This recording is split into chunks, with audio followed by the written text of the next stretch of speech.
Salt is really misunderstood ingredient in pastry. Everybody knows it goes in.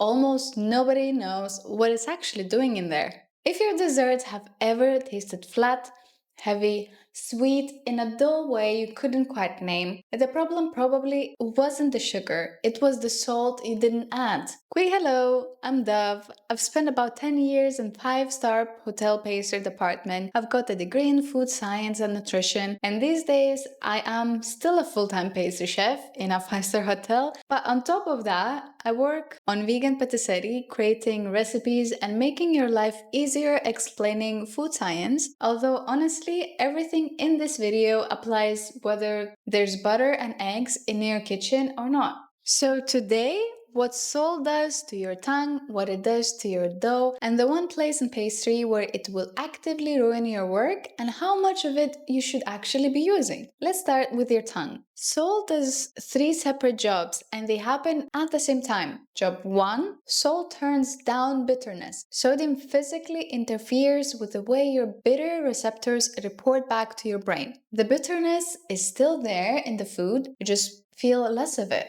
And this matters enormously in pastry because our 2 favorite ingredients are secretly quite bitter. Dark chocolate is bitter. Deep caramel is bitter. That gorgeous amber flavor is literally the taste of sugar starting to break down and burn. Job 2 follows straight from job 1. Turn the bitterness down and sweetness suddenly becomes louder without you adding a single extra gram of sugar. At low concentrations, salt genuinely boosts how sweet something tastes. Of course, if you add too much of it, it will just stay salty. But there's a window, and in that window, you're getting sweetness for free. And job 3, salt makes aroma compounds less comfortable sitting in water, so they leave. They evaporate up out your custard, your batter, your ganache, and they go straight up your nose, which is where most of flavor actually happens anyway. That's why an undersalted vanilla cream smells like nothing and it tastes simply like sweet milk. So salt isn't really a flavor in pastry, it's a volume knob. It turns some things down and things up and it helps the whole plate come into focus. Now let's talk about what salt does in your dough. Let's break down what salt is actually doing in there, starting with the structure of your dough. Before salt comes into the picture, your dough is pretty slack. That's because gluten proteins naturally carry a slight electrical charge and matching charges repel each other. So all these proteins are sitting in the bowl, faintly pushing each other away and refusing to bond. Salt slips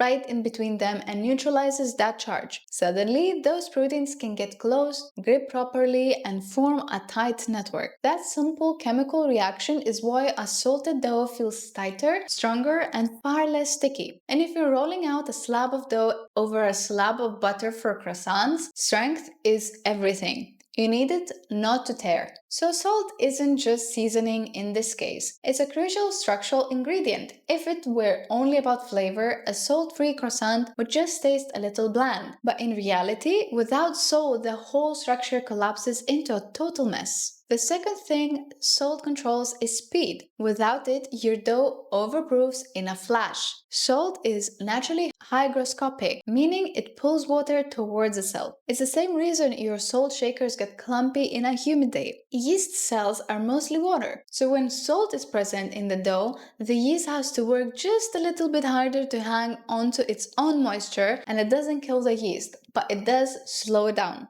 And slowing things down is the entire point. Slow fermentation is where deep, complex flavor comes from. That isn't just a nice bonus, it's the exact reason you put your dough in the fridge overnight. If you leave salt out, the yeast just sprints. It burns through all its fuel in a few hours and dumps a lot of acid along the way. That harsh sourness in a washed dough isn't a deliberate flavor profile, but rather that's just a dough that grew up way too fast. And thirdly, salt protects your color and flavor. While a dough rests overnight, naturally occurring enzymes in the flour start breaking down delicate color and flavor compounds. Salt acts like a brake on those reactions, preserving those rich characteristics so they survive the bake, giving you a deeper golden crust and a more flavor-packed crumb. Let's talk practical numbers. I will keep this simple because there are really only two ratios you should remember. For anything with yeast in, like croissants, brioche, ganaches, or standard bread, your salt should land between 1.8% and 2.2% of your total flour weight. 2% is the sweet spot most professional bakeries default to, and it's a great rule of thumb. If it drops below 1.5%, the dough gets sloppy and unpredictable. But going over the sweet spot stunts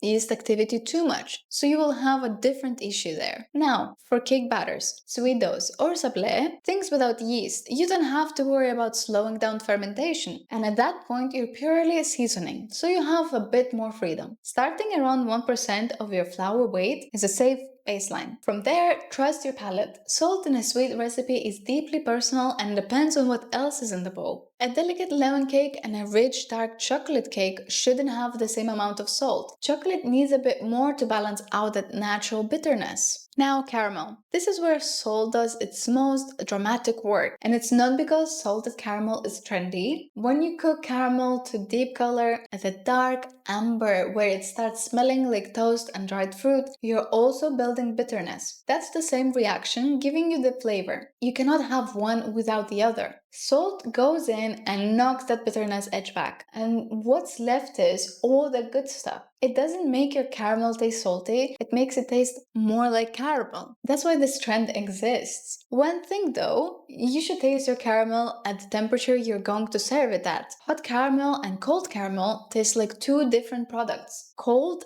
dulls sweetness. If you season a hot sauce until it's perfect, then chill it, it will taste flat tomorrow. Same logic, bigger scale for anything frozen. Ice cream, sorbet, semifreddo. Cold shuts down a big chunk of your ability to taste sweetness. Sorbets that taste correct warm will taste like nothing when frozen. Frozen desserts need more salt than feels right in the pot. Chocolate and ganache, same principle again. Cacao is bitter, salt takes the edge off, the fruit and the roast come forward. But dissolve it in your cream before it meets the chocolate, because undissolved salt in a ganache gives you random crunchy hits of pure salt and it never fully goes away. Ganache in an emulsion, you want everything distributed and that includes the salt. Same for custards and pastry cream. Salt goes in with your dry ingredients or your cold liquid right at the start, where it's got time and heat to disappear completely. Okay, so far salt has been the hero, but it also has its downsides. Whipping a foam like meringue, aquafaba, potato protein, egg white, it doesn't matter. It's a process of convincing proteins to unfold and link arms around bubbles of air. Salt interferes with that. If you add it at the very start, you will notice foam takes much longer to build, and the structure you end up with is a bit weaker than it should be. The fix is just timing. Let the foam get going first and then add your salt in with the sugar, because sugar is going gradually anyway, so it's not extra work. You get the seasoning without having to pay for it in structure. And this is important in your vegan work, where your foams are already working harder than an egg white would.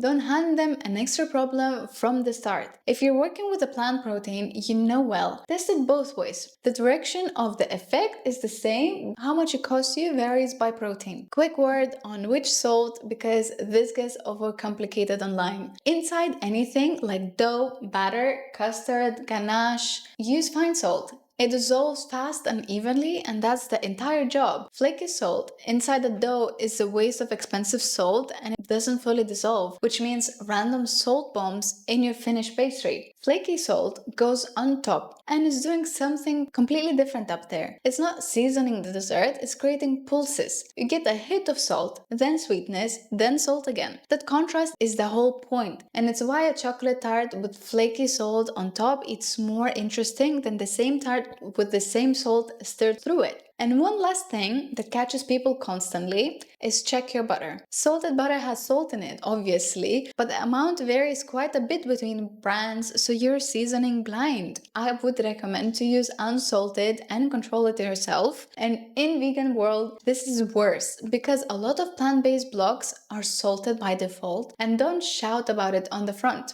Read the back of the packet. I've seen people follow a recipe perfectly and end up with savory shortbread because of this. So the thing I want you to walk away with isn't a number, but rather a habit. Next time you taste something you've made and it's just fine. Yeah, it's sweet, it's technically correct, but it isn't exciting. Don't reach for more sugar.